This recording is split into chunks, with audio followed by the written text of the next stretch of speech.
Hamas. Hamas. Hamas. The Hamas. Terrorists of Hamas. সুপ্রিয় দর্শক মণ্ডলী, সবাই সালাম এবং শুভেচ্ছা নেবেন। আরবি শব্দ হামাস অর্থ উদ্যম, উদ্যোগ, সংকল্প, মনোবল। আসলে অর্থ যাই হোক, এই ভিডিওতে আমরা হামাস শব্দের ব্যাকরণ শিখতে আসিনি। এসেছি ফিলিস্তিনের গাজার স্বাধীনতাকামী সংগঠন হামাসের উৎপত্তি এবং কর্মকাণ্ড নিয়ে বিস্তারিত বলতে।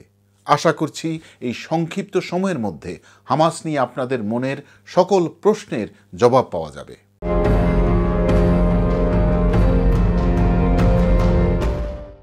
হামাস কারো কাছে সন্ত্রাসী সংগঠন, কারো কাছে স্বাধীনতাকামী। 1987 সালে হামাস প্রতিষ্ঠিত হয় মিশরীয় উগ্রবাদী সালাফি চেতনার ইসলামী সংগঠন মুসলিম ব্রাদারহুডের একটি শাখা হিসেবে। শেখ আহমেদ ইয়াসিনের নেতৃত্বে প্রতিষ্ঠিত হয় হামাস। প্রথম তার ডাকে হামাসের নেতৃত্ব মূলত শুরু হয় ফিলিস্তিন ইন্তিফাদা বা গণ অভ্যুত্থানের জন্য। সেই ইন্তিফাদার মূল স্লোগান ছিল বিজয় না হয় মৃত্যু।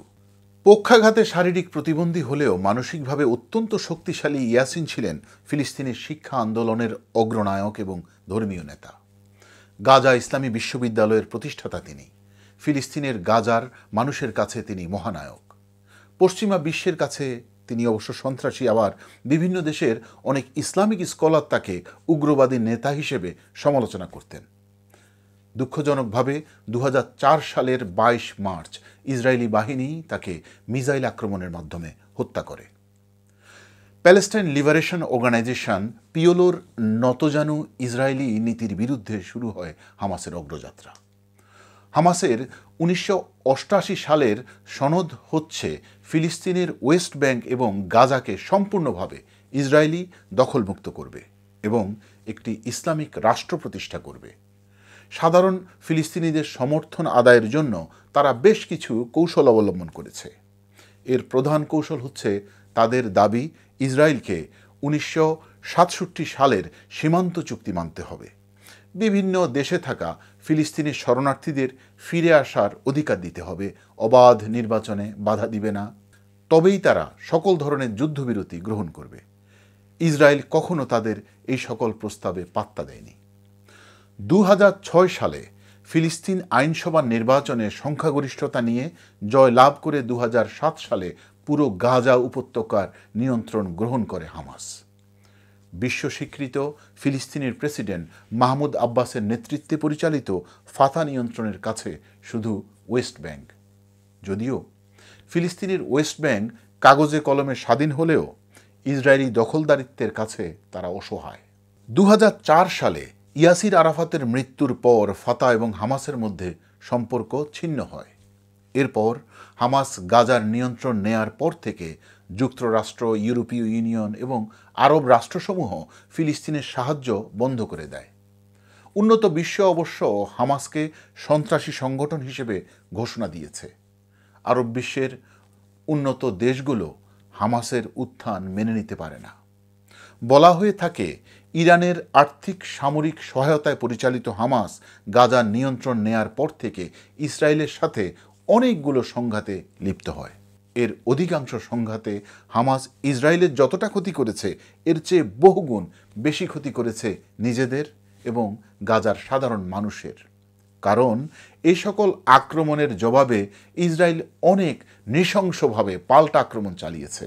হাজারো ফিলিস্তিনিকে হত্যা করেছে অথবা বন্দি করে কারাগারে পাঠিয়েছে। বর্তমানে হামাসের নেতৃত্ব দিচ্ছেন আহমেদ ইয়াসিনের উত্তরসূরি ইসমাইল হানিয়া। তিনি 2006 সালের নির্বাচনে হামাসের জয়লাভের পর মাহমুদ আব্বাসের পদচ্যুতি তোয়াক্কা না করে গাজায় প্রধানমন্ত্রিত্ব করছেন। 2006 সাল থেকে তিনি হামাসের কেন্দ্রীয় নেতা হিসেবে দায়িত্বে আছেন। প্রধানমন্ত্রী হিসেবে দায়িত্ব পালন করছেন 20 লাখেরও বেশি গাজাবাসীর। বর্তমান সময়ে তিনি কখনো কাতার, কখনো তুরস্ক থেকে হামাসের নেতৃত্ব দিচ্ছেন। 2008 সাল থেকে 2023 সাল পর্যন্ত ইসরায়েলের ডিফেন্স ফোর্স আইডিএফ হামাস নির্মূলের জন্য মোট 5 বার গাজা আক্রমণ করে। আর গাজার ক্ষমতা নেয়ার পর থেকে হামাস প্রতি বছর ইসরায়েলে শত শত রকেট হামলা করে শুধুই সংবাদের শিরোনাম হয়েছে। ইসরায়েলের তেমন কোনো ক্ষতি তারা কখনোই করতে পারেনি। 7 অক্টোবর 2023 সালে হামাস অপারেশন আল আকসা ফ্লাড নাম দিয়ে ইসরায়েল আক্রমণ করে। এই আক্রমণের মাধ্যমে হামাস 1200 ইসরায়েলিকে হত্যা করে এবং 132 জনকে জিম্মি করে। এর পাল্টা জবাবে ইসরায়েল অপারেশন আয়রন শোর্টস নাম দিয়ে গাজা আক্রমণ করে। এই আক্রমণে এখন পর্যন্ত প্রায় 38,000 গাজাবাসীকে হত্যা করা হয়েছে, যাদের অধিকাংশই নারী এবং শিশু।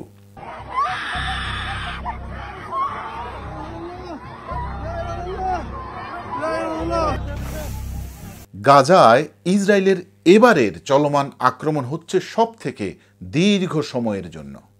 এই আক্রমণ কতদিন চলবে সেই হিসেব কিন্তু এখনো অজানা। তবে ইসরায়েলের ডানপন্থী নেতা বেনিয়ামিন নেতানিয়াহু ভবিষ্যতে তার নিজের এবং তার দল লিকুড পার্টির বিজয় নিশ্চিত করার জন্য হামাস নির্মূলের শেষ চেষ্টা করে যাবেন, কারণ ভোটারদের প্রভাবিত করার জন্য তার এই কৌশলের বিরোধিতা চলছে তার দেশেই। তেল আবিবে প্রায়ই নেতানিয়াহুর যুদ্ধবাজ নীতির বিরুদ্ধে প্রতিরোধ পরিচালনা করে সাধারণ মানুষ। A 1,000-strong crowd outside military headquarters. They were dealing with a war against Hamas. Now their fury is pointed directly at the Israeli government. Strongly against the violence that is happening in the Gaza Strip. How much longer will Netanyahu's coalition last? Israel এই পর্যন্ত 80% গাজা ধ্বংস করে ফেলেছে। চলমান সংঘাতে বিশ্বব্যাপী ফিলিস্তিনিদের প্রতি সাধারণ মানুষের সহানুভূতি তৈরি হয়েছে। এই যুদ্ধ অবিলম্বে বন্ধ করার জন্য ইসরায়েলের প্রতি আহ্বান জানাচ্ছেন মার্কিন যুক্তরাষ্ট্র সহ ইউরোপিয়ান ইউনিয়ন এবং বিশ্বের অনেক দেশের মানুষ। কিন্তু হামাসকে সম্পূর্ণরূপে নির্মূল করার অঙ্গীকার নিয়ে যুদ্ধ চালিয়ে যাচ্ছে ইসরায়েল। এটাই বেনিয়ামিন নেতানিয়াহুর অঙ্গীকার। হামাস এবং তাদের উগ্র রাজনীতির কার্যক্রম নিয়ে স্বয়ং গাজাবাসীর মধ্যেও কিন্তু অসন্তোষ আছে।